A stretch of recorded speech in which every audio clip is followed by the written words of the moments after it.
দাঁড়াও, এই যে স্ক্রল করে পালাচ্ছ তো? আরে হ্যাঁ, তোমাকেই বলছি। সেকেন্ড দেখিও না। ফ্রেন্ড রিকোয়েস্ট পাঠিয়ে শুধু হাই হ্যালো বললেই কি আর বন্ধুত্ব জমে বলো তো?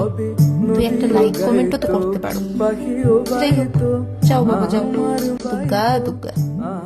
এই ড্রয়িংটাই আমার অমনোযোগী মনের প্রমাণ, বুঝলে তো?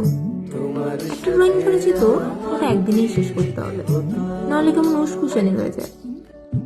মলো যা, কিসের এত তারা তোর বাবু? তার সাথে লঞ্চ করতে যাবি নাকি? দ্যাট, ডিউটি থেকে ফিরে বাড়িতে হাজারটা ছোট কাজ থাকে না?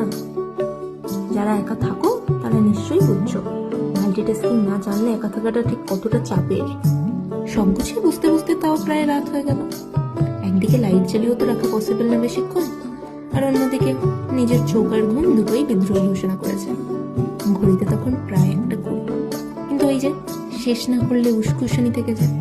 তাই চোখ বলছে ঘুম, হাত বলছে আর একটু, মাথা বলছে আজ নাই বা ঘুমালাম, কাল যে ডিউটি আছে। ধৈর্য কম বুঝলে তো? আরে হ্যাঁ, জিরো পিসেন্স ক্লাবের ফাউন্ডিং মেম্বার আমি। যাই হোক, এবার যাই, বাই বাই। আর হ্যাঁ, স্ক্রোল করে পালিও না কিন্তু।